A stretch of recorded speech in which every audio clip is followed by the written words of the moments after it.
remember there's one night that I was so exhausted, and my husband brought me the baby to breastfeed. I told him I will smash this baby. and then he looked at me like, the speech therapist started explaining to us the signs of autism. But you know, when someone tells you your son has autism, you're like, who are you? You're not God. Who are you? So she'll be asking the kid some questions, and she's just talking with him, playing with him, and then she writes. You know, when you're a parent, you see her writing and writing, you just wonder, what is she writing? So she wrote, and then she finished. And what she told me that day, I remember I cried. Oh my God.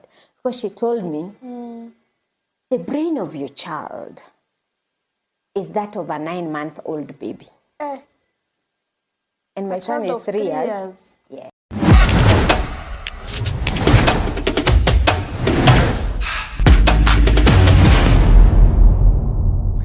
Hello guys, how are you? I hope you're well.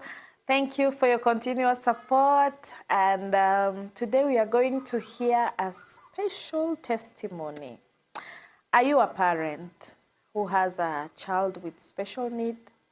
Are you a, are you a sibling?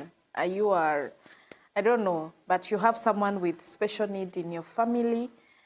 And how are you handling it? What is your story? So today we are going to hear of a couple that is raising a child with autism. So fasten your seatbelts and get ready. So help me welcome Christabel.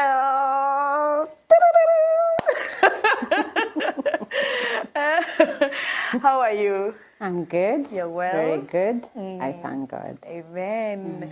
Thank you for accepting to be on Amanda's show. Yeah, I really don't take it for granted. Any person who accepts to come on this seat, nasemanga tu ni neema. Thank God. Yeah, so can you introduce yourself? My name is Christabel Nganga. I am married. I'm a mother of 2, Ethan and Elian. I'm born again, and I worship at Woodley. Sitam Woodley. Oh, okay. Yes, Sitamites. We are Sitamites. Sorry. Yeah. Sorry. All right. So how long have you been married? I've been married for the last 7 years. This year in August, we'll be turning 8 years. Wow, marriage. Congrats. Yeah, yes, it's not, it's not an easy journey. Yes. Yeah, but with God, everything is possible. Yes. Yeah, there's always the ups and downs. But if God is the king and is the firm foundation, then you can absolutely go through anything. Yeah. Yeah. All right. Okay. So in those 7 years of marriage, how many children do you have? I have 2 boys. I'm mama boys. I have 2 boys. Yes. One will be turning 6 years this May, and the other one just turned 2 last month. Yeah. Okay. 6, 7. Okay. So you didn't take time. Oh, we did 3 years. Really? Yes, 6 years. One will be turning 6 years, and the other one will be turning 2. Yes. Now there is the gap between the 2. 3 years. Yes. 3 years gap. What happened? Let me say, anyone who has gone through pregnancy, birth, and even postpartum has an idea of what I'm talking about, because it's not an easy journey. There's so much sleepless nights. We are talking of elongated nights, and also just being a first-time mother at that time, there was a lot of things to take in and take them very fast. So I decided after that I wanted to just have, a break like a break, enjoy that one baby and maybe go back. At that point, honestly, I didn't think I would want another child. Oh. Because yes, I would say after my pregnancy journey was not very easy. I had a lot of pains. They were, the doctor told me they were, I don't know, shoulder pains. They were calling them shoulder blade pains. I could have very, very severe pains on my shoulders. Oh. I also had the abdominal pain that was continuous until birth. And also the nausea part. Everyone knows that nausea part. It's not interesting. Oh. It's not interesting. Yeah. And then after, when I was about to deliver, actually mine is just a funny story because I think when I was 39, I really wanted the baby out. I was so exhausted that I could not take a day more. Wow. So I called the doctor and I told him I want this baby out. I want him out. The doctor told me it's just one more week. And I was like, you know what? One more week until we hit 40? Yes. But not a single day more. So at exactly 40, I remember it was on a Sunday. I didn't even go to church. I was so exhausted. So I called the doctor and I told him, I'm coming to the hospital. And then he was like, oh, are you in labor? And I was like, no, I'm not in labor. You told me at 40 I come. And we are at 40, so I'm coming. And he was like, Christabel, just hold on. I was like, no. I'm tired. I am tired. I am going to the hospital. Please find me at the hospital. So I had already packed my bags. I told my husband tried to tell me, please, let's just wait for the doctor. I was like, no, me, I'm going. If you're not taking me, I'll just take an Uber and I'll go. So finally accepted, we went. We got at Mpisha. And the first question the nurse asked me was, are you in labor? I said, no. Were you coming for CS? No. So what has brought you here? Where? I was like, I have come because I want to deliver this baby. And then she asked me, so who is your doctor? I told her the name, and he was like, okay, let me call your doctor. So she went, called the doctor. And the doctor told her, just admit her. So they admitted me. But I always say, I think sometimes when you're pushed, it's a good thing. Because when they started checking the baby, they realized that the fetal heart rate had gone very high. So it was an emergency. Whoa. And you see, I was not feeling anything at all. I was not feeling I was just fine. I was tired, and I just wanted the baby out. But because of, my, hard-headed, I would say, I decided to go, and it helped me because my baby was saved. So when we got there, they checked, and the first fetal rate was 200. And the nurse looked at me and told me, have you eaten anything? I was like, no, I haven't eaten. Even anything sugary? I said, no. So she was like, okay, let me check again. So she went out, got another nurse. They came and they checked. It had gone out, I think, up to 190 something. And they all looked at each other and they're like, you're not feeling anything? I'm like, no, I'm good. Okay. So they said, let us call your doctor. So I asked them, is anything the matter? And they were like, no. Let's, I didn't even know. If the fetal rate goes above, I think 160 or something like that's an issue. Yes. I didn't know. So me, when they are discussing, I'm wondering, okay, am I okay? Is the baby safe? But they are not saying anything. So they went out and then they came back and they told me, your doctor will be here in 30 minutes. And after that, the doctor called me and told me, Christabel, I have been told of the fetal rate and it's high. That would require an emergency C-section. Yes. So I was like, doctor, we had discussed this. Me, I don't want CS. But he told me, no. Now it's emergency. It's now not a discussion. So I told him, okay, what do I need? He told me, no, they'll keep monitoring you. Give me about 30 minutes, I'll have come. So he came. When he came, he looked at the chart. So he looked at the chart and he said, here, we need to rush into theater. So we got into the theater. The baby was removed.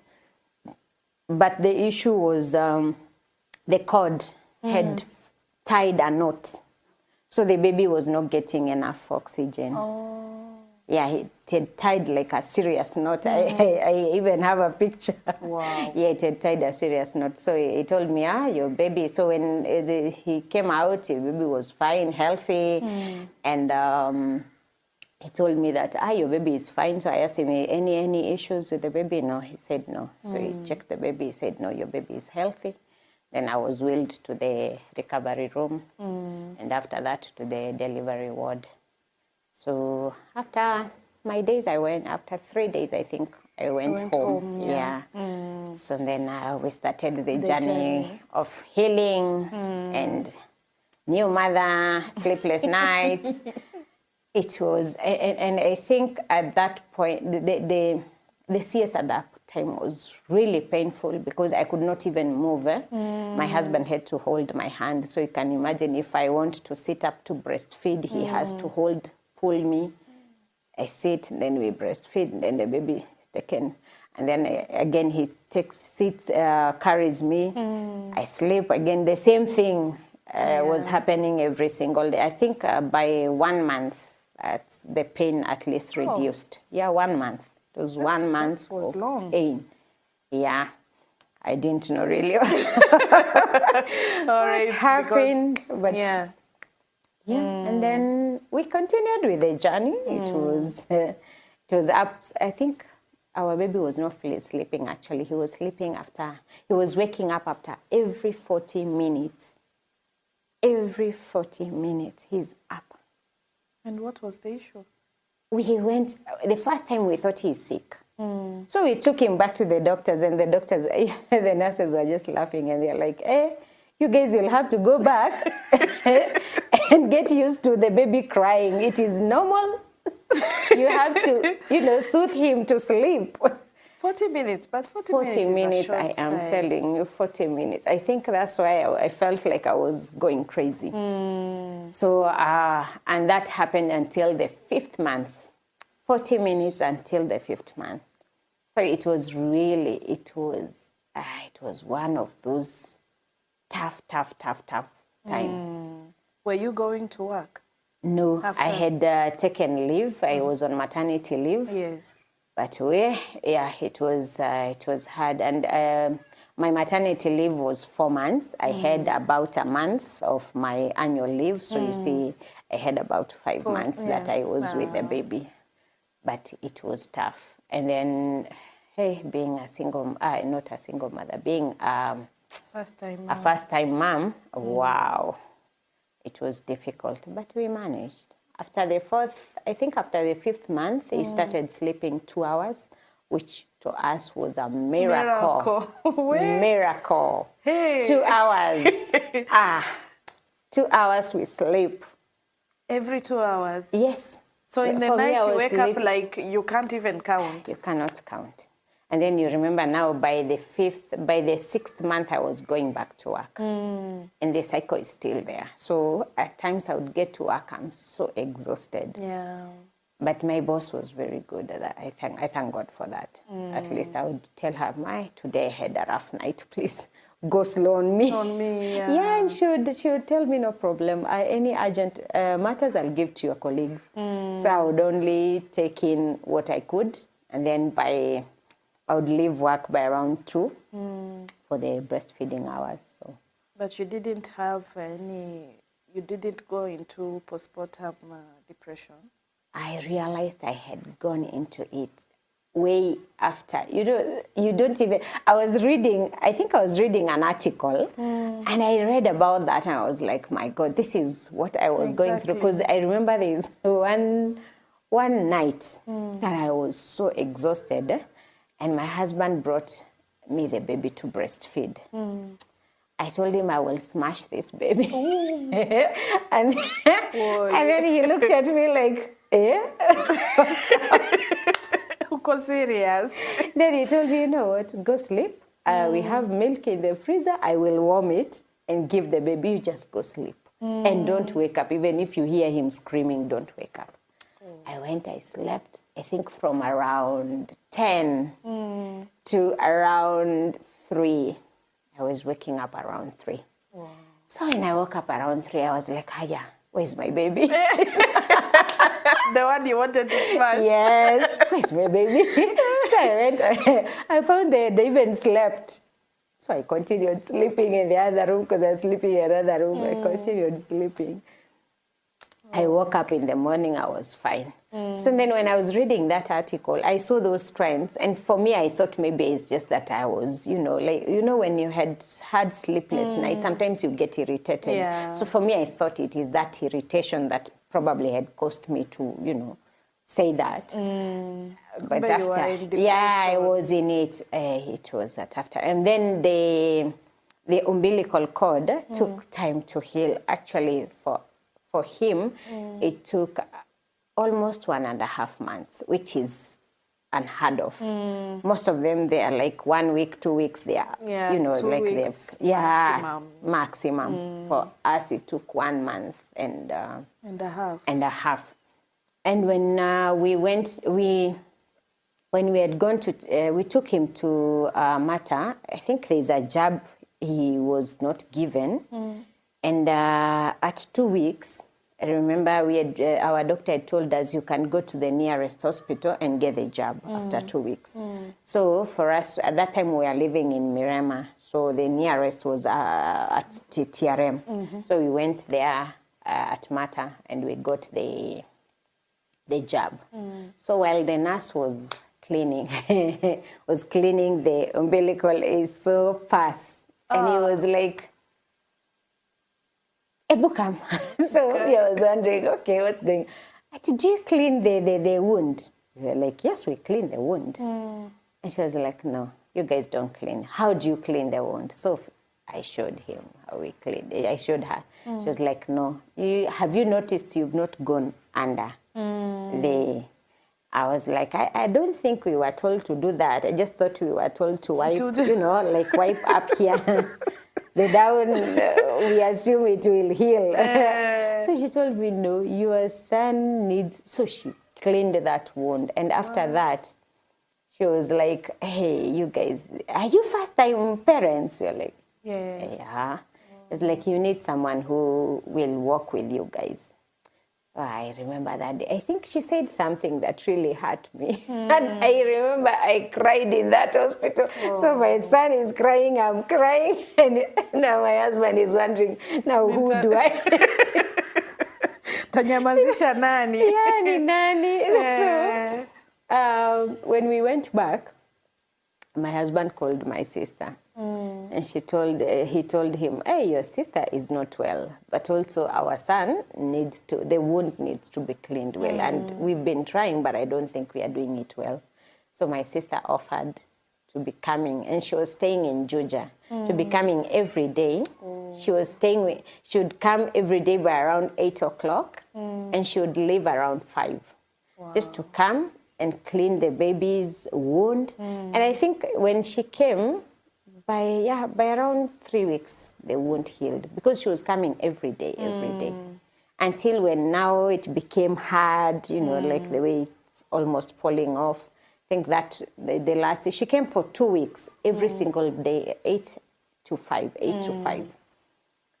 And for me, that was, it was lovely to see her, you know. That was a sacrifice. Yeah. It was a big sacrifice that she did, and I've never forgotten. It's something that I still remember up to now, because I don't know how we would have handled it. You know, our parents are far.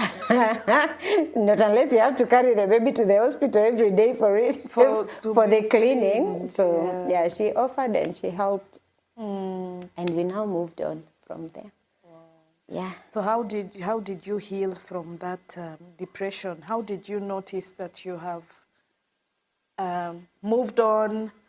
I think by, is it 7th month, he had now adapted to good patterns of sleeping. So at least at night he would sleep from around 10, and he would wake up around 4 in the morning. So that was enough time for us to rest, even if he wakes up 4 in the morning. And then the also benefit, the also advantage was my husband was working from home at that time. So even if I sleep in, he would be with the baby until around now 8 or 9, when the nanny would take care of the baby. So. After time, and then also going back to work and talking with other mothers, and you hear the stories, and they're like, yeah, yours is better, mine was worse. So you're like, okay. So I wasn't alone in this part.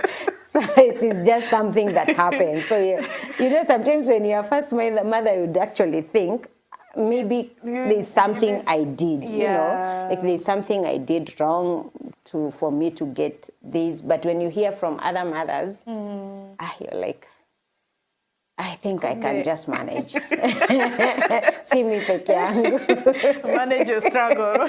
Yes, I have to manage. Wow. Okay, so that is why you said I will not have another child. I had said no. I had said no. Because that journey was not easy. And how did number 2 come now? Number 2 came after, was it? Yeah, after the 3 years. After 2 years, I think by the second year, when Ethan had turned maybe 2.5 or something. Yeah, I think so. I sort of, you know, I was like, oh, I think I wouldn't mind number 2. I was already healed. I'm like, I think I wouldn't mind. I'm okay, God. I'm sorry where I said I don't want. You know, I said I don't want another one. I'm sorry. It wasn't me. Yeah. I think it was even before. Or maybe 1 year. The first 1 year was hard. 1 year.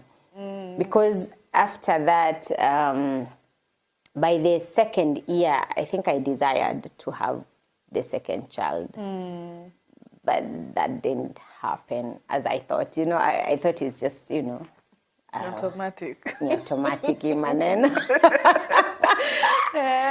Shock on me. Where it took us about an year plus to conceive. That's why there's a difference, a gap of 3 years. Yeah. It was also another journey on its own. Because now I kept thinking, oh, maybe it's because the way I was so negative, you know, about getting another child. Maybe God alikuwa tu zile za, you wait. You wait. Utanipata tu pale mbele, waiting for you. You experienced the wait. And I did. I did. Paka, it became a prayer item, and I was just wondering, why am I praying again? And the man was saying, no, I don't want another child. Yeah, but finally the baby came. But you didn't have any issue in that? No, we went to the doctors, and we went actually to 2 doctors, and they all said we are fine. All of us are fine. So we are like, okay, kama sisi tuko sawa, we will go home and wait. So patiently. Yeah, we waited, and he came. He came. Wow. Yeah. But I think also the second pregnancy was calm. Smooth, calm. The only issue I had was sitting for long. But other than that, and the nausea went for like, I think 6 months or something. But after that, that was it. I didn't have any other issues per se, completely. Like I was good. The only thing I wouldn't eat was meat. But every other thing I would eat. It was fine. Oh, yeah, and spices. Okay. Did that. Okay. But it was good. Okay. So what was the most challenging in the child, let me say, is it about the jabs, or how that journey of raising the firstborn? Because the secondborn, we are on a ride on the firstborn experience. Yeah. For the firstborn, I think by what was it? I think by 15 months. Okay, he hit his milestones very well, very, very well. I think by 15th month, that's when our pediatrician asked us, does your child have words? And, you know, for us, we were thinking, ni mapema. Like, 15 months ni mapema. Yeah, so we also looking at him like, is he supposed to have any words? He's like, yeah. At 15, he should have at least 50 words. And we are like, 15 ni mingi. Our son has none. Because that is 1 year, 3 months. Yes. Yes. Yeah, 1 year, 3 months. Yeah, he had none. So for us, we Not thought even daddy, mommy. nothing, no daddy, no mommy, no words completely. And we were not alarmed, honestly. We were not alarmed. So even that time when we went for review, he told us we need to go and see a specialist, a speech therapist. And we were like, I think to daktari ameona very many children. Sisi tutangoja, we'll just wait. So we didn't go. Okay. Disobedience. We didn't go. So the next review was 18 months. We went again. And the first question the doctor asked us, he checked, he said, the baby is healthy, is doing well. And then he asked us, did you manage to go to the therapist? We're like, doctor, we didn't go. Because we thought he's still young. He said, no. Now I am serious. You have to go. And he even gave us the number. Because even that time he had not even had... No, not he even didn't one have. word. But he had, first time mothers, I totally understand. He had some screaming things, and we thought maybe it's just, like he would scream and jump, and then flap his hands. And is it flip or flap? I don't know. That one. Whichever. You understand? Because is it flip or flap? Yeah. And at first we would look at him and we were wondering, kwa nini anafanya hivyo? But you look at the baby and you're thinking, maybe ni utoto, So we ignored. And then he would have that scream that can like make you deaf. That is shrill, like a serious scream. And so for us, akifanya hivyo, we used, like for me, I would really get pissed off. I'm like, ebu nyamaza. Because I'm like, why are you screaming? And he would not. And if I do that now, he starts crying. And then he would cry. He would even go 2 hours crying. Yes, you can soothe with everything, and he won't. 2 hours until he sleeps. And sometimes he would even have fever because of crying too much. He's jumping up, he's, throwing himself down. And for us, we thought it's just tantrums. Hey. You are being told that he's approaching terrible too, eh? Yeah. And you think it is okay. Yes. Actually, that's what we thought.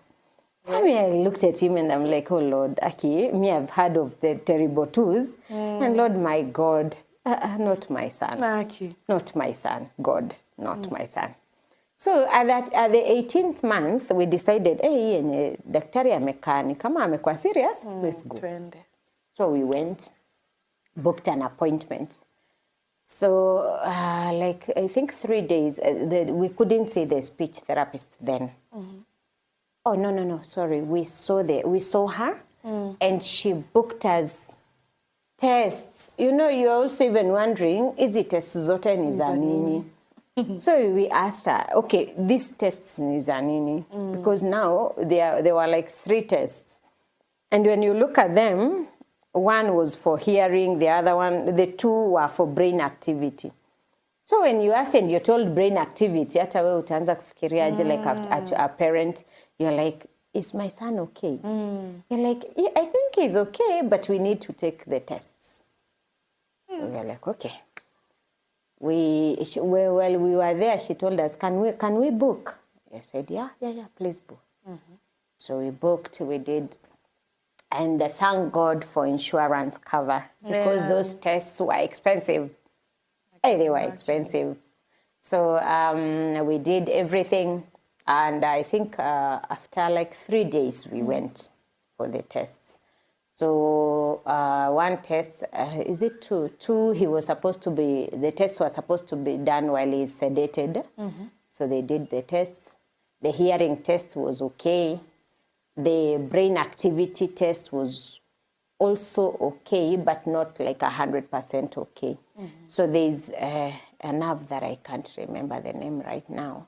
But they said that there's, because of, so we were asked, does he watch a lot of, screen and all that? We said, yeah, sometimes that is the only thing that soothes him when he's crying for like 2 hours. That's the only thing that would really calm him. And we took advantage of that because sometimes hata umechoka, you're from work, then baby cries and cries. And so you're like, need this screen too? Shika, baba. Shika. So we would give him, and he said, he told us, no, the kids before the age of 2, they are not supposed to watch any kind of screen. Because it shrinks one part of the brain. And now that is the brain that had shrunk. One part of the brain had shrunk. So they told us, but it's not bad. If it is activated, it can open. It can open. So for us, we were like, it's okay. So and then they told us, you will have a series of therapies. Because now we see your son has an issue and would like to see how we can rectify it. So when we had that, and then now the speech therapist started explaining to us the signs of autism. But when someone tells you your son has autism, you're like, who are you? You're not God. Who are you? You're like, who are you? I will not believe a word from you. By the way, we left there telling ourselves, no, our son is not autistic. And we are not going to go back with that. We are not going to accept it. We will try and do everything, but we are not accepting that diagnosis. And we came home. So we did the therapies for about 7 months. And there was no improvement, even the slightest. There was no improvement completely. And now, as he's growing up, because by the time that was 18 months, then we went, did the tests, then we started the therapies. So by around 2.5, we got tired. We are like, after there is no results, Aki. We have taken him every single day for 7 months. And you see, for him, he felt like he was being pushed in a corner. So even the therapy sessions would really be bad. He would cry throughout. Yeah, a whole hour of therapy, he would cry throughout. So we decided, okay, this is punishing our baby. Wacha tuachane naye kwanza. So we stayed for when he was turning 3, a friend of mine told me, by the way, how is your son? we told him, actually, he has no words. But now, if he wants something, he will, if he knows where it is, he'll hold your hand, and then he'll take you to there and stand. He wasn't pointing. He would stand there. So it's for you to figure out what he wants. So you'll start touching. You touch this, no. This one, no. Until you, and you know, sometimes you also get tired because you can even touch everything there and it's not probably there. Maybe the thing is maybe on the cabinet higher, and you see for you, you're looking at here. And since he cannot point and show you it's up there, you know you won't know. So then he'll start crying, and he will cry for another 2 hours, and you'll not even understand why he's crying. And I think at some point I started by day punishing him. Like if he cries, I would just, you know, pinch him and tell him stop crying. So when my friend had told me that there's another doctor that I've had, it's in Gertrude's. It's a very good doctor. Let's go see her. So we were like, hey, okay, hey, he's 3 years. Let's try again. Yeah. So we went. When we got there, we again did the tests, other tests there. And they all, I remember that doctor actually said, there's, it's an assessment test. So she stays with the kid in the room. And then she tells you, mkae pale, and you quiet. So she'll be asking the kid some questions, and she's just talking with him, playing with him, and then she writes. You know, when you're a parent, you see her writing, you just wonder, what is she writing? So she wrote, and then she finished. And what she told me that day, I remember I cried. Oh my God. Because she told me, the brain of your child is that of a 9-month-old baby. And my son is 3 years. Yes. Is that of a 9-month-old baby. Try and regurgitate that. Okay. Oh my God. I could not control myself. I cried. Wow. I just started asking God, God, what's up? What did I do? Why? I have taken care, like his diets, I have maintained healthy diets. My son never ate junk foods. Never sugary foods, nothing. Healthy. Nuts, I would buy, you know, like in his smoothies, I would put healthy foods. And then to be told that he has a brain of a 9-month-old baby, it crushed me. So I remember I came home and I called my friend crying. And she told me, you know what, I will come home. I'll come to your place tomorrow. We see what we can do. So she came and she told me that there's another doctor that I have had. You know, now, like, you're just trying every other doctor. Like, who? Someone that will work. Yeah. So she told me that this other doctor, he's expensive, but I think he's a good doctor.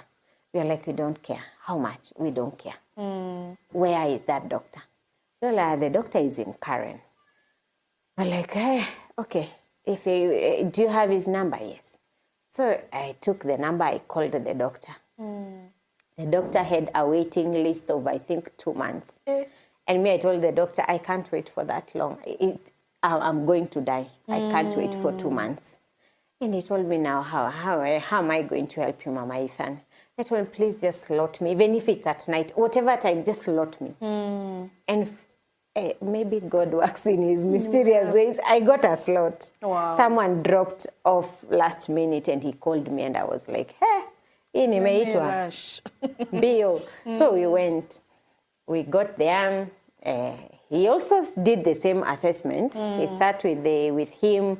They were building castles. They were, I don't know, you know, they were singing nursery rhymes. There's some, he did a lot of activities. Then after he finished, he told us, your son, I am not doing a diagnosis. But what I can tell from what I have managed to pick is that your son has a combination of ADHD and autism. But when I look at him, he's someone who can heal very fast.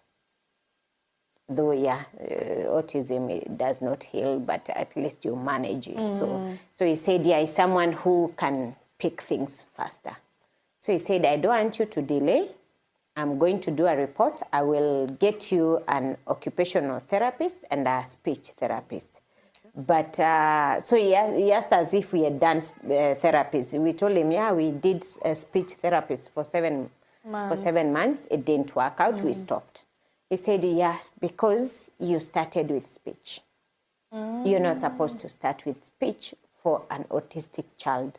You're supposed to start with occupational therapy because it helps them balance their brain. Because now he started explaining to us, it's information that has blocked.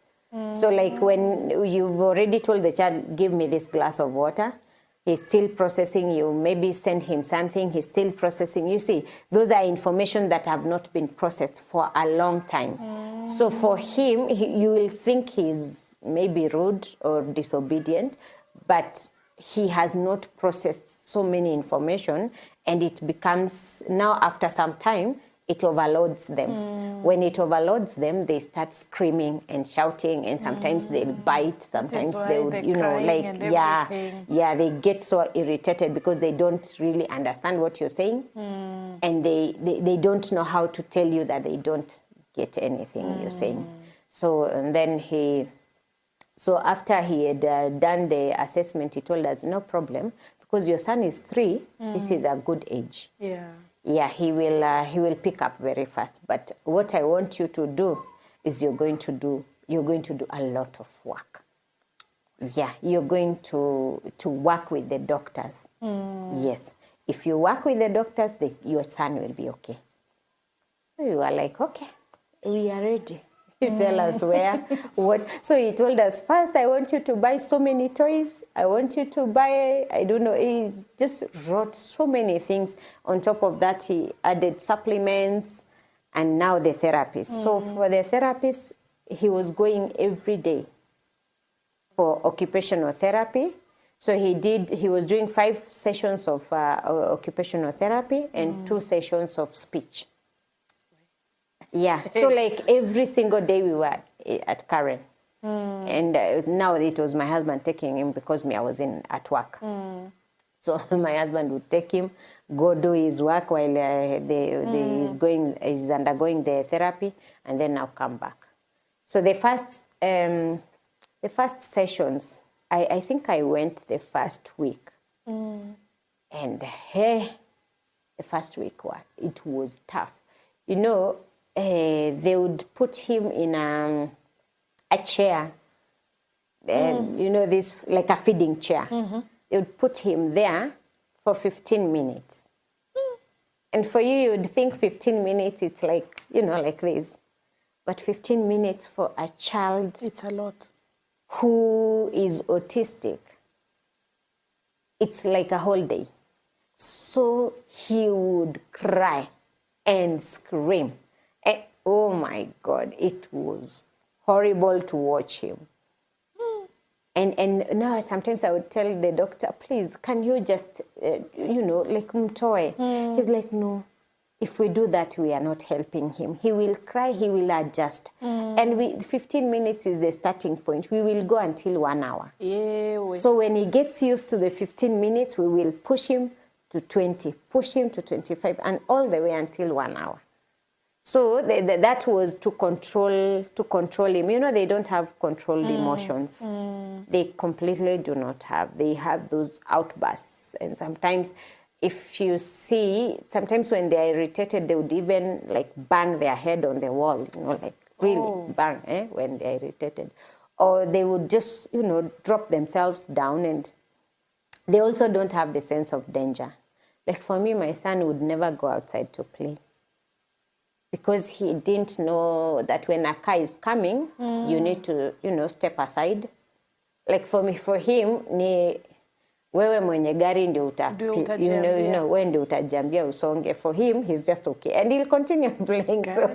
So like he was under supervision 24/7. I could not let him just be in the sitting room by himself, because sometimes you don't even know what he's doing. He would scream, he would really scream. And that screaming part, it's like when he's excited. Like when you do something nice for him, he would do that. He would jump, and flap his hands and scream. So for him, he's showing, screaming. I'm so happy. But for you now, the screams will go too. This is too much. Don't scream. But yeah, we did the therapies. And by, I think, the 4th month, we had started seeing change. Wow. Yeah, and the other thing was diet. Yeah, we were under a very strict diet. Strict. That I was the one who was managing his diet. Like, I would make sure in the morning I wake up, prepare his diet, and then leave strict instructions when he's supposed to have this or this, by the time I'm going to work. So again, while I'm at work, I would still call to find out, did he even in school, because we also took him to school early. We thought that maybe also socialization would help, but it didn't help. But we still thought it's just good for him to be with other kids. And so even in school, I told them, my son comes with his food. Just allow him to eat his food and nothing outside what is in that bag. Yeah. So, and they were very accommodating, by the way. They were very accommodative. Though there is also, just remember, there is one school I took him. Within the first week, we were called to the school for a meeting. And when we got there, it was like complaining, like mashtaka. It's like, your son is very disruptive. Your son makes a lot of noise. Your son can't keep cool. He's everywhere. We just can't handle him. Take him to a special school. Your son cannot handle a normal school. And when you're seated there and someone is talking so negative of your child. I don't think I even talked, because I felt like if I would have talked, maybe they would have really wondered, who is this? So I didn't. I think I just told them, it's okay. It's okay. So he didn't go to school from that day, from that meeting. We just told him, because he would come, and now, after we came home, I remember, because every day my nanny would tell me, Ethan came with a wound, Ethan is swollen, has some part of his face. And every day I'm wondering, okay, why didn't the school call? Yeah. So one day I called the teacher. I told him, hey, why? My son yesterday came and he had a swollen forehead. What happened? He's like, your son is very disruptive. He jumps everywhere. He does not. So I was like, okay, I know. Yes.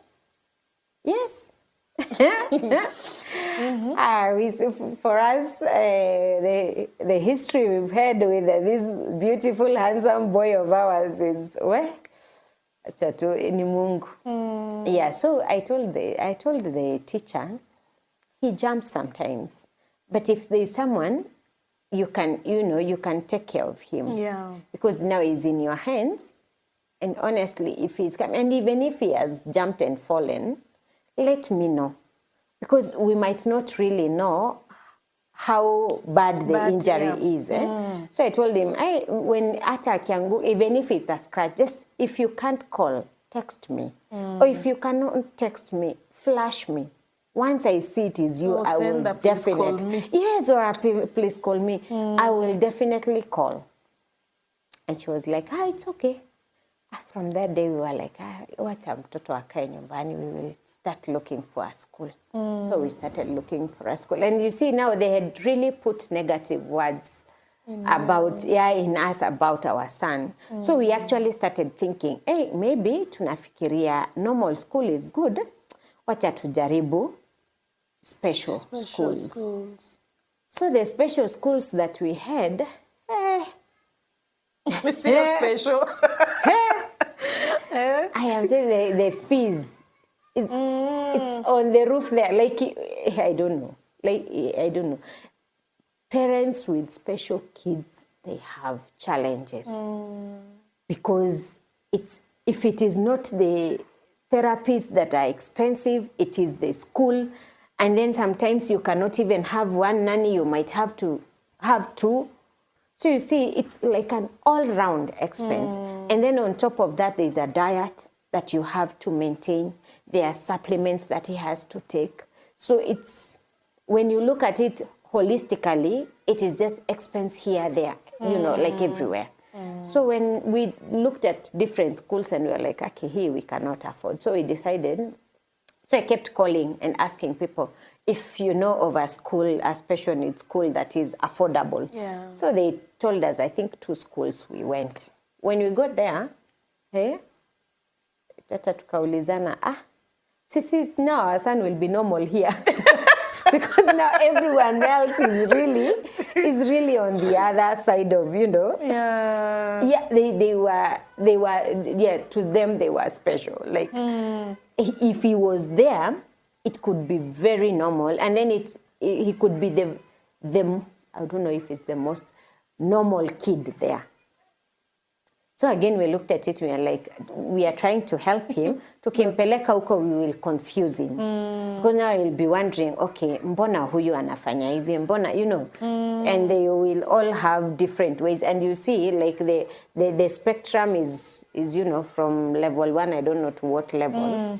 And they all have different characteristics. Yeah. So he might really also get confused. So we thought, apana. Now, we came back home. I remember there's a school we really wanted to take him. We took him for the assessments.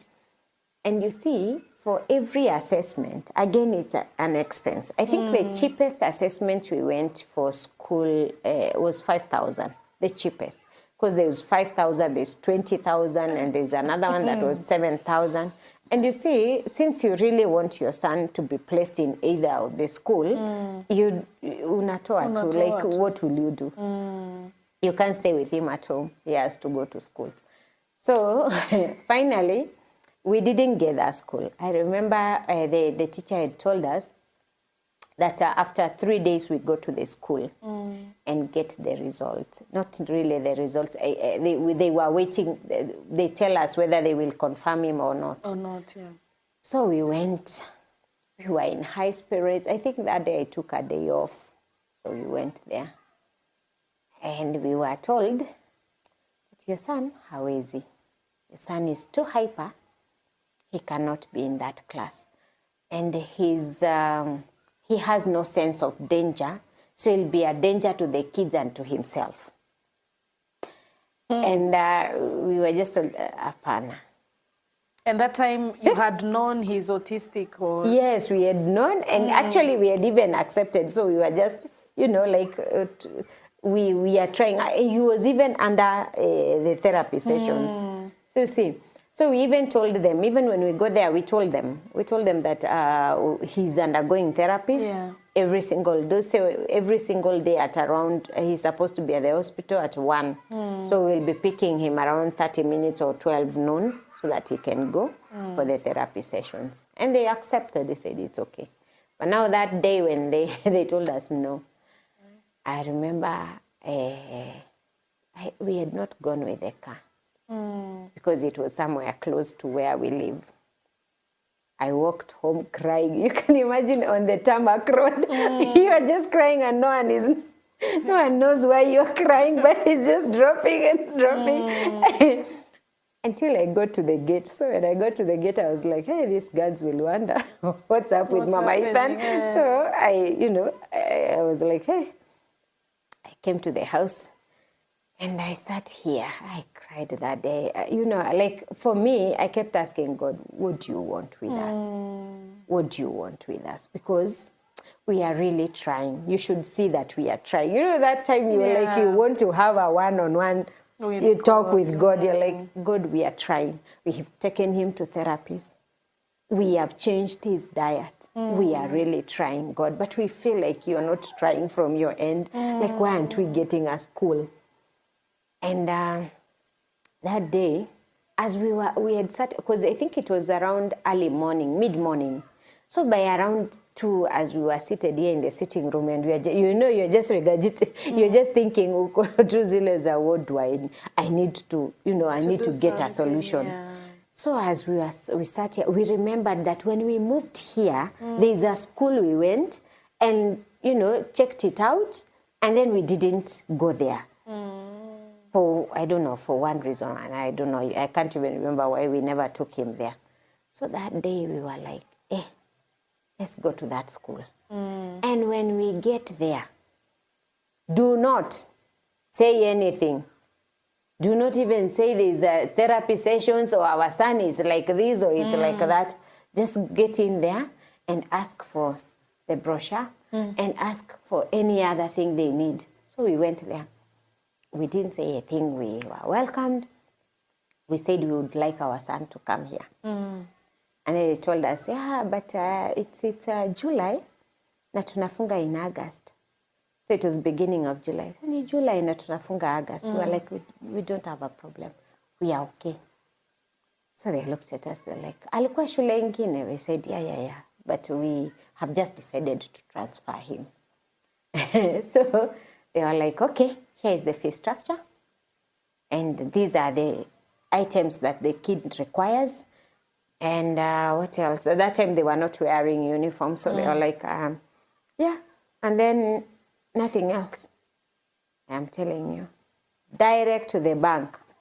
Paid the school fee. No. For the whole term. You utaki kujua. Like, you are like, hii yenye wamesema sawa. Hata usiulize maswali mingi wasifikirie kuna kitu. Like, direct. Paid. Haraka. Took the slip to school. They told us it was on a Friday. They told us, on Monday, your son can come. Sunday morning, ready. Took him to the school. So the bigger, let's say, like the small part of the problem had been taken care of. But now, every single day you are waiting for that phone call. That you will be told your son is disruptive and he cannot keep cool. So I waited day 1. Nothing. Day 2. 1 week. 2 weeks. I called the school. I was like, 2 weeks. And he was coming home very happy. He's okay. Okay, he didn't have the words. So even if you ask him, how was school, he would just smile. So you ask, who is your friend? He will just smile. And then when you see him smiling, you're thinking, everything is fine. But I said, let me call. So I called the teacher. I told her, hi, how are you? I'm Mama so-and-so. I just wanted to find out the progress of my son. I was like, your son is a smiling machine. Oh, your son is so good. He's really nice. And he's, I had her and actually had to look at my phone again. Did I call the right person? Did I call the right person? I saw it was the right person. I'm like, okay. And I think after I finished that phone call, I called my husband. I was like, hey, teacher ameniambia, by the way, Ethan is doing so well. Ati hajasumbua, ameniambia no. He's okay, he's smiling, he's coloring, he's doing what? And I'm like, thank God. Yes, so that passed. So at the end of the term, we were called now for the parents-teacher meeting. The other one was very scary. So this one, you're even thinking, kesho uko tu, okay. hiyo saa sita inafika saa ngapi I go nisikie mashtaka. So we got there. And now she told us, we've realized your son cannot keep calm. But now also remembering what you had told us regarding the meals, I think zimemsaidia. But I also want you to work with him. So we told him, even at home, we are doing so many. By the way, tulikuwa tunafanya huku hide and seek. In jioni ukitupata huku, it's like 3 kids. Because that is what the doctor also told us. Because for him, like hapa, like on a table, he didn't know that if you go under something like ufai kusimama, you will hurt yourself. You know, like he didn't know that. So we had to go through things like unaingilia hapa, unatokea hapa, unaingilia, like for him, so that he follows us and he registers that. So utatupata tuko huku chini ya viti, you know, like even under the table, under the bed, and then you come out, you know, like doing all that. Wow. And it helped. Because now for him angeingia hapo anainuka na hii chini yote. Yeah, because for him anasikia ameshikwa, so starts with everything. Wow. So we had to, like there's so many, we had every day we were given a timetable with activities that we needed to do. 30 minutes, 30 minutes, 30 minutes activities. So like every day when I got from work, shower, we can start playing that 30 minutes. So it's 10 minutes one play, 10 minutes another one, and 10 minutes another one. For autistic children, there's no way, like they have favorite toys, they have favorite games, they have favorite everything. Now, if you're playing a favorite game with him, he would want to take even 2 hours, 3 hours, he will not get tired. But if you want to shift him from one game to another, that's where the trouble is. He will not. And he will throw tantrums, he'll cry, he'll do everything. But we had to be very firm. Yeah. So you have to be firm. You shift. After 10 minutes, we had a stopwatch. 10 minutes, we shift to another game. 10 minutes, we shift to another game. Sometimes it might not, the first weeks, it might not really work. So you do 5 minutes, then you jump 5 minutes, and then now you go as you increase. And with time, he now started saying words. Like now he started calling his dad. For me, it took forever. Forever. Even now? No, now he's fluent. He speaks fluently. I think it's just that when he's in a new environment, he tends to be you'd actually think he's timid, but he's not. When he gets used to the environment, he can be loud. Actually, outside, without him outside, they will come for him here. So that they go, you know, you'll just hear ringing bells ring. Mama, Ethan come play with us? Wow. You know, because they love him down there. He's very good. He's organized, you know. Yeah, and then he also has that. He's very organized. And he doesn't like his things being touched by any other person. So that is something else. So they fight with the younger brother because of that. Because the younger brother knows that if this toy is there, can play with any toy. For him, don't play. If it is my books, don't touch my books. Don't touch my books. Don't touch my books. These ones are mine. So he has that I would say, I don't know. I think it's something that I also, because I had to really learn a lot about autism. Yeah. For me to be able to pick, you know, like the things that you'd do, you'd really wonder where are these coming from. So I really read a lot of articles, books, like any information I would get, I would read about autism so that I know how to handle him. And it helped me a lot because now, you know, you also have to discipline your child. Yes.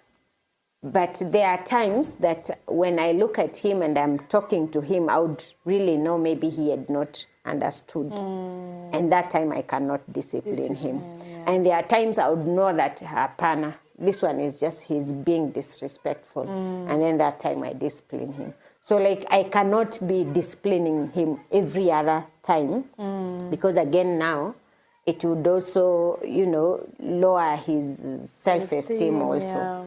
Yeah. And then now with the, the other challenges I think I had was family gatherings.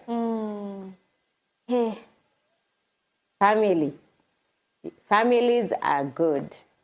But they are good, but my God, sometimes they would ask you questions. You feel, you really feel like you just want to burst out. And you know, like give someone their dose. And then you're like, you know what, I am born again. Thank you for salvation. God hold my tongue. Lord, Mr. Fisher. Because sometimes you're like, yeah, it's like, why does, your child is like 4 years old and he has no words. Why? So look at so-and-so, he's even younger than him and he's speaking and eating by himself. Why does he have to be fed all the time? You know, those questions. And sometimes you really don't have an answer.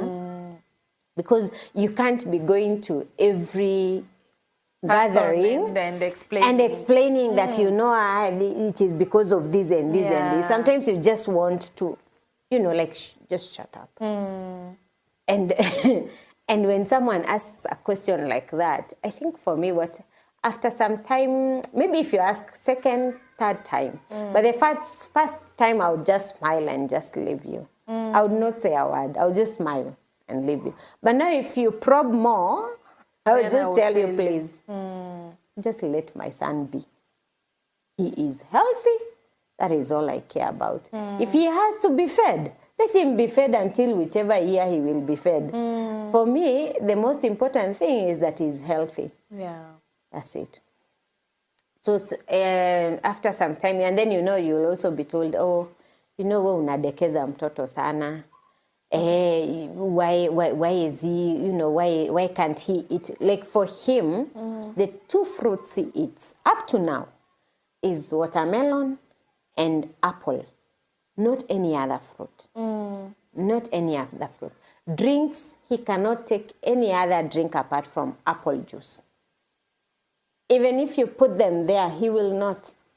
And if you want to to give it to him, he'll tell you, no, Ethan, you know, he calls him, Ethan doesn't drink that. He'll tell you, Ethan doesn't drink that. And he moves on. Like for him, he already knows what he desires. That's it. You, kama uko na shida we to deal na yo. Yeah, so if he gets watermelon, he will eat. Apple, that one you don't even fight, is his favorite fruit. He will eat. And now the apple juice. That's it. Hizi vitu zingine zote. Food, he has specific foods he likes. If you try introducing him to another food where it's a struggle, you have to do it like, you know, systematically so that he also does not realize you're introducing him to another food. Like slowly, you can't just do haraka, no. He won't take it. And if he learns, like he doesn't take milk at all. And even if he sees a glass of milk, he will walk, you know, like, anaende mbali huko. He's like, Ethan doesn't like milk at all. And that's it. So even when I'm making smoothies, right now he doesn't like smoothies, but those times I had to give him the smoothies because you see, he doesn't want to eat spinach, he doesn't want to eat kales, he doesn't want to eat broccoli, and those are the foods that we were told we should give him. What do you do? I would make soup or I would make smoothies with spinach or kales. And then now put the nuts and all that. And I would use camel milk. Camel milk was very good. For some reason, it didn't affect him. But now, during that time while he's feeding, hey, he would cry. And now, for me, if I know that is what will help you, just cry, but I would sit with feed until he's finished. Yeah, and after that, he comes out of the feeding chair like nothing has happened. He goes play. And it calmed him down because now the supplements, supplements after some time, I had to use different spoons. So he doesn't know, because now if you use a white spoon, every time he sees you with a white spoon, and I just supplement. So today I use a blue one, tomorrow I use colorless, the other day I use, so like different. You have to be strategic. Very strategic, otherwise, hata kunywa, and he has to take the supplements. So I would give him, and then, now for me, when he sees me, he knows, Upper mom atuongei. It's time for supplements, it's time for supplements. Up to now, actually, if he sees me, just, look at him with a, and end up, yeah, but yes, that, has been a journey. It has been a journey. It has not been easy, but I thank God. I think one thing that I thank God for, it's the financial providence. Without that, I don't know. And then just bringing in now, like that doctor has really, he really helped us. He gave us the best OT. He gave us the best speech therapist. And the speech therapist and the OT also took him with all the love, kindness, like they would really... I used to go there and I would just admire the relationship they'd created. He wasn't talking completely, but when he sees them, he would just smile and run and hug them. So it really, once you see that, your son is in safe hands. Yeah, so they had really good relationship, and they kept following up. This same with the school. Up to now, the teacher, Ethan loves his teacher. I loves his teacher. He'll tell you everything about my teacher. He loves. And it's because she has also been very good and very, very, very patient. Yeah, loving. And loving. Yeah, so the other thing, I think what I can also say is the Lord has been on our side. Because now, if you imagine that 9-month-old brain is now that one brain that right now is full functional. His speech is very good. You can have a conversation with him. When I see that, it can only be the hand of God. Like, I cannot say anything else. It can only be the hand of God.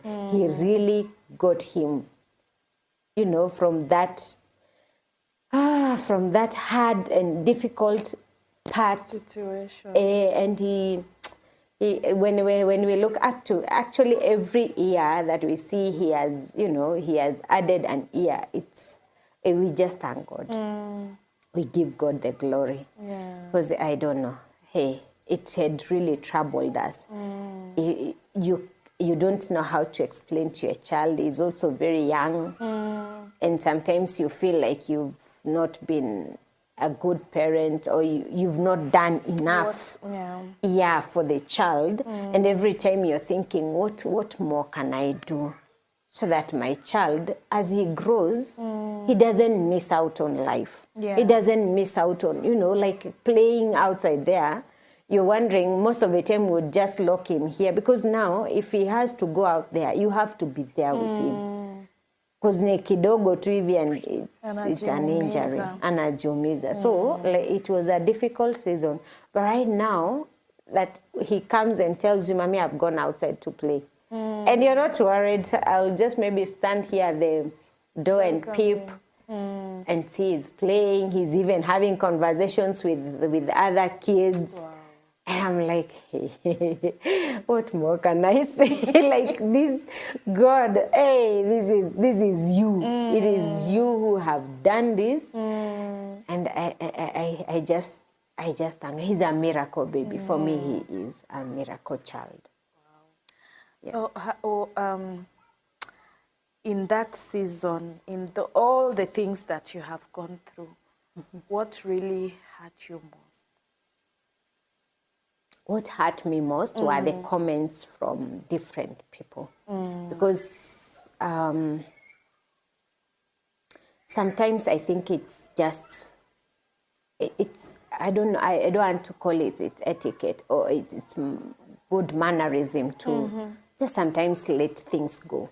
Yeah. Like when you see something, like for me, I have learned it, as much as it was a challenge and it was hurting to hear some questions people would pop out, you know, like they would say, mtoto wako ni kama ana shida, you know, it's those kind of questions. And you'd really wonder, why would someone, I already know there's an issue with my child. Why do you have to come and stamp that fact? I already know. So why do you want to come and, you know, tell me there's something, you know, like the thing that I already know. And I am, you know, as much as I'm quiet and sometimes I'm smiling and laughing and just taking one day at a time, it doesn't mean that every day I was like that. There are days that, you know, you just, you like cry. Unashat kabisa, the days that you feel like, well, God, you have to come. And now when you go out there, and actually the times it used to happen most in church and in family gatherings. Those are the times that people would ask you crazy questions.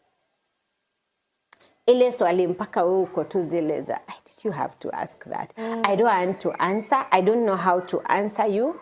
But you're really making me angry and you're hurting me. And I honestly do not want to lash it, to lash out.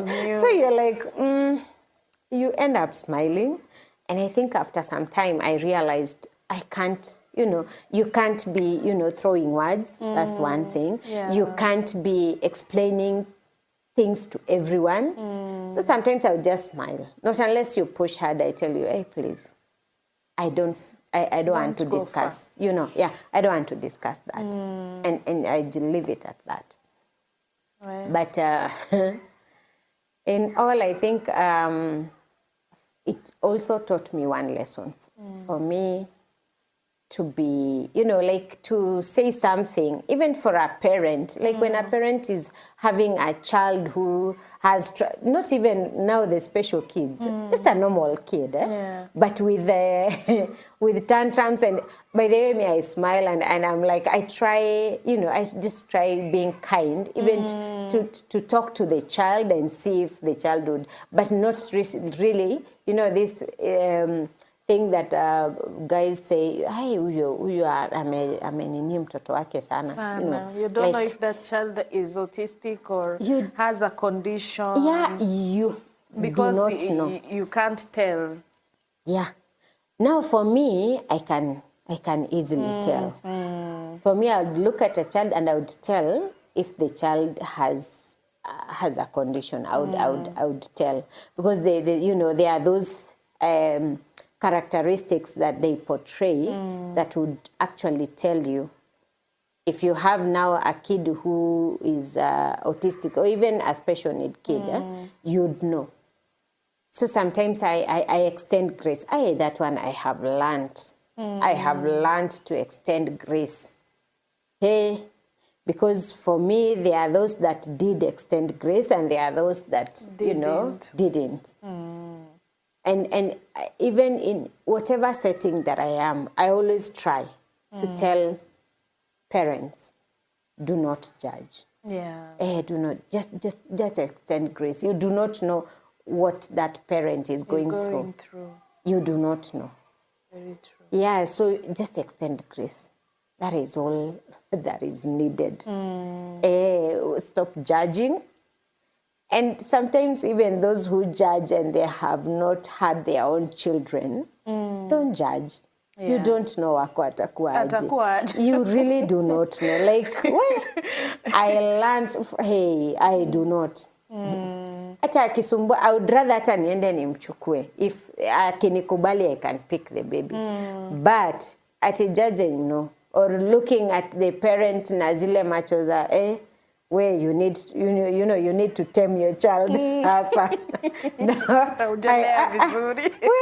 I do not, because I have seen, I have been in those moments where munaingia tu church hivi anajiangusha hapo anaanza kuscream, ama mnaenda super anajiangusha hapo anaanza kuscream. So what to do? You have to pick pole pole. Yeah. You didn't feel discriminated? Or God has forgotten you?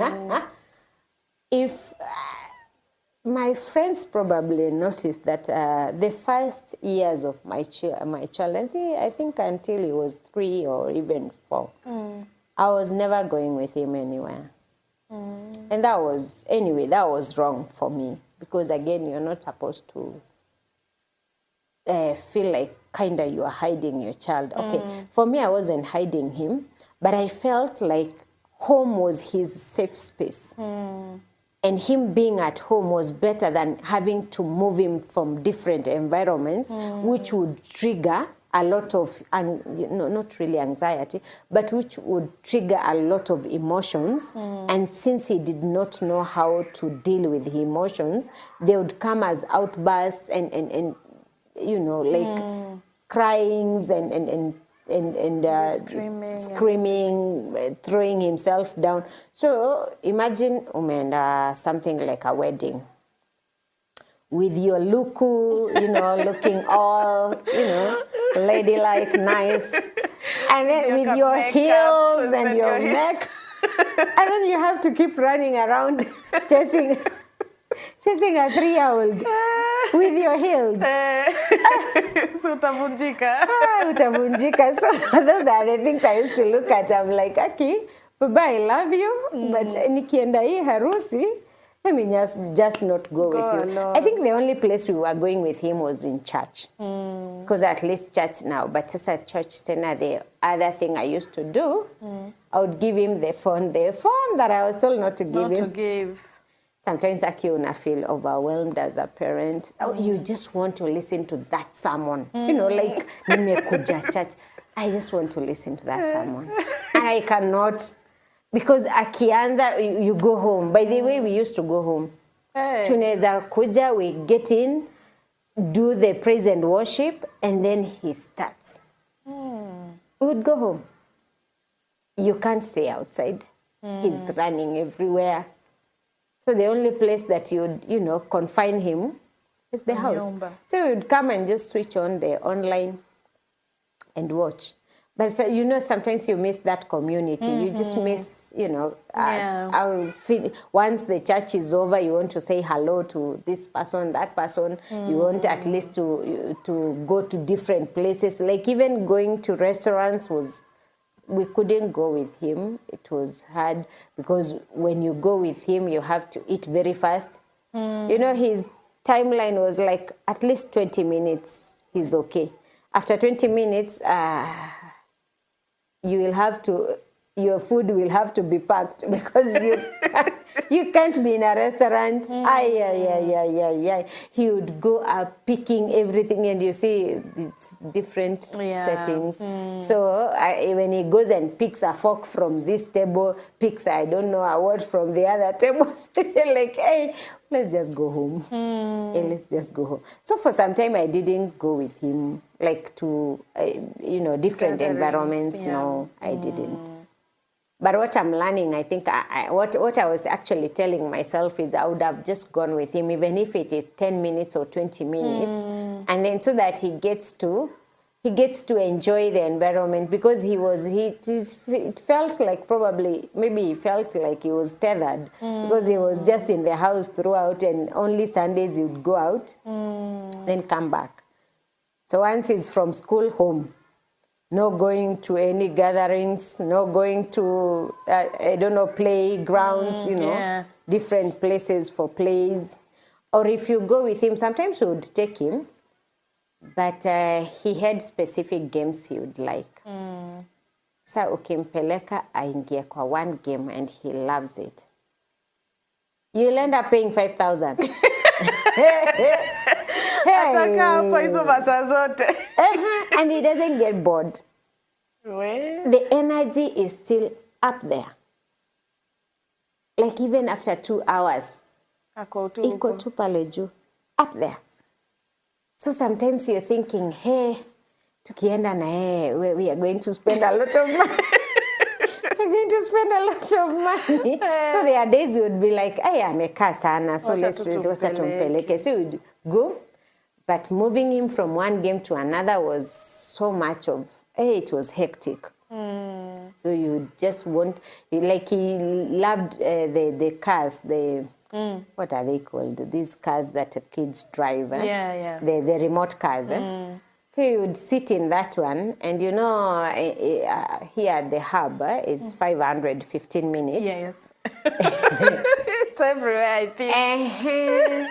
And 15 minutes, do not try. Mom, Dad, do not. At least 1 hour. 1 hour, do not. It is already 2,000 in one game. Let's go to the other game. He wants that one. He would stay. There's a time they went with their dad. They came back. He had cried until, I don't know, I think alimtoa by the time he puts him in the car seat and then drives here. He was tired. He came here, he cried and cried. But that has just reminded me the first time. Actually, when he spoke, I was not even, when he started, like, I would say, like, fluently, maybe a 3, actually speaking, like, he would say words that are audible. I was not around. I had gone for a work trip, so I was out. So every evening I would call, and I would just, I would just want to speak to them, even if they don't speak. At least I would just call their names for them to, to know that mommy is still somewhere, even if they're not seeing her, she's somewhere. So I called that day, and he was playing with his younger brother, and he kept saying words, and I could pick the words he was saying. So finally I asked my husband, is that Ethan speaking? He's like, yeah. What is he doing exactly? It's like, they are sleeping here on the carpet with the younger brother, they are playing. I was like, kwani alianza kuongea? That was the question. Kwani alianza kuongea? He's like, yeah, he talks. I was so excited. Please, mweke kwa simu, mweke kwa simu. I'm so excited. When he got to the phone, he went mute. And I was like, I just wanted to hear him speak. So I was like, hi, how are you, Daddy? He's like, fine. And then sometimes you ask him, so how was your day? He would not say a thing. Keep quiet. You ask any other question, he will not answer. So I'm like, nasi nimesikia kama ameongea ati. Alikuwa anaongea. He actually speaks. I was like, okay. So I remember I came for R&R. I was excited. I got here around 7 in the evening. I came straight. I just wanted to see him. I was like, hi, Daddy, how are you? He's not saying anything. That all, I was here for like, is it 1 week? Yeah, 1 week. I think he started speaking like a few days for me, before my travel, like I think 2 days. Then he said, and he could not even say words clearly. So then I wondered, kwani, what did I hear? Because now I am here with him. He's not even now speaking. But when I hear, like when I'm in the bedroom, I hear them with the nanny. And they're having a conversation. I come tiptoeing. Okay, what the things mothers do. I can't tiptoe. Once I open the kitchen door, he goes and he goes. I'm like, okay, I gave up. At least I've heard you. At least I've heard. So I went back again. So when I came now, after the trip, because I'd gone for 3 months, so after the trip, I came back. That whole month, he wasn't speaking so much. But now when he started speaking, I was like, oh, so you can speak. And he couldn't keep quiet. Sometimes you're like, Ethan, mommy is listening at something. Just give me a minute. He's like, chop, chop, chop, chop, chop, chop. I'm like, I never thought he would speak like that. I never thought that I would actually tell him to shut up. Because sometimes I would actually tell God, like I used to be real with God. I would just tell God, okay, Lord, the day you will make him speak, I don't even think I would ever tell him to shut up. Because I am waiting. I am waiting for that speech. And it's not coming. Now I kept telling God, okay, Lord. But I used to go to God. I would tell God, okay, Lord. Even if it is not, just make him speak. Make him speak. We will wait, but make him speak. Even if it's not for me, but for him. Yeah. How is he going to interact with other kids? So like I would ask God questions. I'm like, Lord, how is he going to interact? How is he going to enjoy his life? If he cannot, like, sometimes now I even sit and I'm like, I used to like almost corner God. The way you're almost telling God, I want now. Like, just do it now. Why are you waiting? What are you waiting for? But I think the right time that he came to speak, it was the way God comes, and when he comes through for you, you can never, share his glory with anyone. It is just him. Because now when he started speaking, as much as, yes, we have worked with doctors, we have worked, with other people, like now the school and every other thing, but I could not see that. The only thing I could see, this can only be God. Yes. Like, for him to speak, this can only be God. Wow. He brought these people right in his life so that, like they could help him and encourage him, motivate him to speak. And when the right time came, he spoke. And when he spoke, it was, I'm trying to remember that verse that says, when we saw what the Lord had done, we were like, like the calf they had been released from the pen and they were jumping up with freedom and, like, wakotuzileza, I cannot believe I'm out. Yes. I'm trying to remember that Nene. I think it is, I'm not sure if it is Isaiah or it is where. But what I'm trying to say is, when God comes through, he comes through in a way that you can never equate it to anything. You can never say it was by your might. Yeah. For me, like when I look around, I see that providence. Imagine my place of work with all the expenses, because they were a lot. Like our cover was just running and running and running. And you see, it's one person who is just, like going through the. And at some point, I remember I had to talk to our HR and ask if there's anything that would be required of me, because now when you start going through this therapist, there are so many sessions, because he was given so many sessions, and after every 6 months there was a review, and the review also was still there's consultation and all that, and a report again. And I remember our HR telling me, no problem. If there's any issue, the insurance would always let us know. So all through, for me, it was covered by HR. I mean, it was covered by the insurance of the place of work I was working.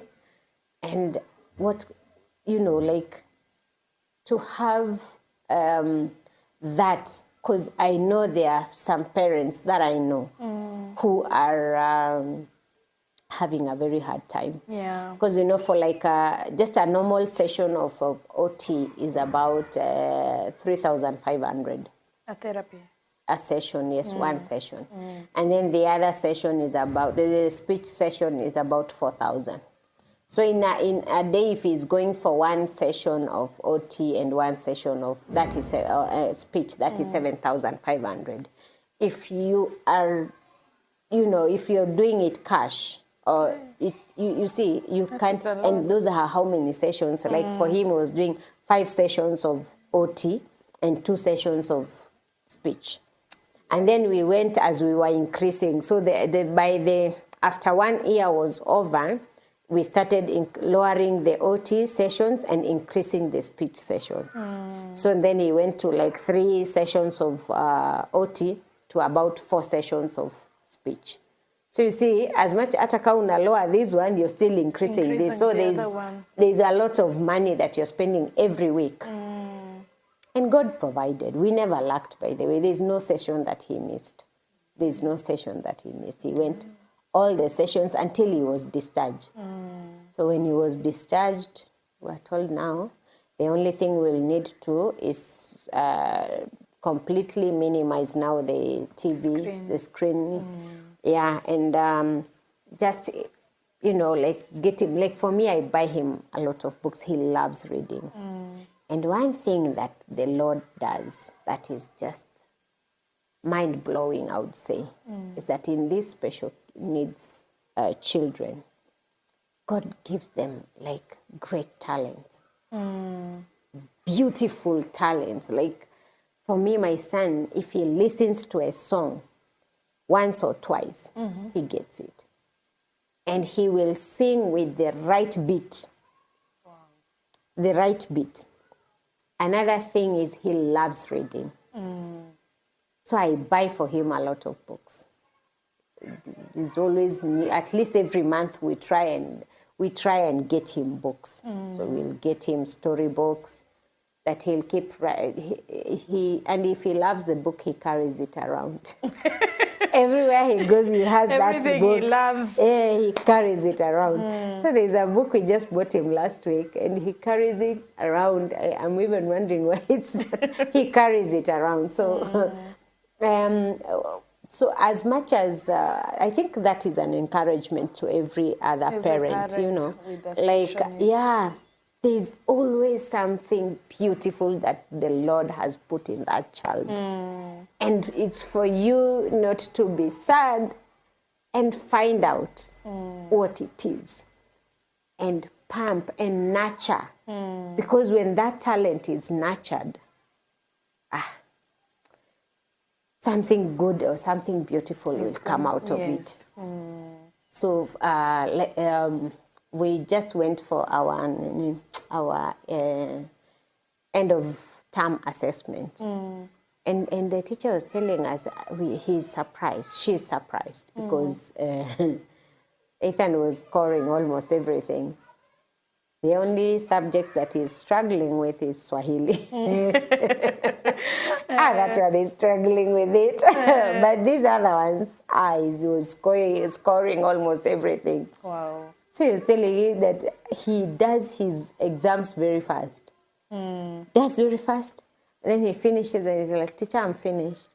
What else? Which other exam can I do? The teacher is like, let's wait tomorrow. The other children finish and then now we can do the other. So he's telling us, you need to really equip him. Yeah, he has that hunger for knowledge. Equip him with the knowledge. So as I look back, I was stressed. I was stressed about this child, and I really was wondering what will come out of, out of him. Yeah. And nowadays I look at him and I'm just amazed. I'm like, Lord, what you're doing, continue doing, because it is lovely and beautiful to behold. Yeah. Because when I see him like achieving these milestones, getting things right, like he's picking up the songs, he's reading storybooks. What more else do I need? ask? I give glory to God. I'm like, I love the Lord. He has really seen me through the darkest moments. And right now, all I can do is just glorify him. Amen. And be there for other, Yes, other be there for parents. other parents. Because I have had a privilege of just them coming my way. I don't know, like for some reason, someone comes and they're like, oh, I heard you, like I would share testimonies. Like in church, I shared this testimony of my son, and 2 parents came and approached me and asked me how has the journey been, what have you done, can you please share the numbers of the doctors, please, like, and I was like, oh, God. And once I hear there's a child in need, for me, I just want to help. Because I look back and I imagine, if this is what I was going through this, if I was going through this alone, I don't even know if I would have made it. Yeah. But if there's someone I can help out there, I would gladly help. Even in school, last year, I was told to give a speech in school. And I gave the same testimony and said that, my son didn't have speech up to 4 years old. He didn't. And then God just did it. And after that, 2 parents again came and told me, what did you do? Because my child now is like 3, the other one is like 4. And they are not speaking, and we've tried to visit doctors, it's not working. And for me, I just encourage them and tell them, you have to really work hard. You have to work hard with them. You cannot leave it to the doctors or the teachers. It is you and them. You have to put everything that you have. And if you don't know, go out there and read. Go out there and read, so that you help your child. You do not want your child to ask you questions when, they are old and wondering, why didn't you do something for me? So for me, I tell the parents, Appa, you have to be ready to work hard. And if you do, it will pay off. And pray. Because yes, as much as we were working hard, we are also praying to God. And he did it. Wow. And your husband was very supportive. Very, extremely. You see, like all these sessions, for me, I can say I have gone to maybe a quarter of the sessions. All the other sessions, it has been him taking him to the sessions and back home. And you see, like he's also does now his outings with them. They would go somewhere in the field and just jump, to release that excess energy. Because when they have excess energy, then it makes them they have excess tantrums. Yeah. So at least when you put them in, give them work. Like one of the doctors was telling us, you know those tires that you lift, so you can imagine telling a 4-year-old to lift that tire from this end to that end, so that they get tired. And they release now that energy. Once they release the energy, they calm down. So when they calm down, now you can be able to teach them. Yeah, with the hyper energy, they cannot be taught. They cannot even listen to you. But the younger one is okay. The younger one is perfect. Okay. For him, he's already, the words he has are so many. Sometimes he speaks, I'm like, you're another level. Wow. He's okay. I thank God. Like, what a testimony. Hey. Wow. We thank God for seeing you through this journey.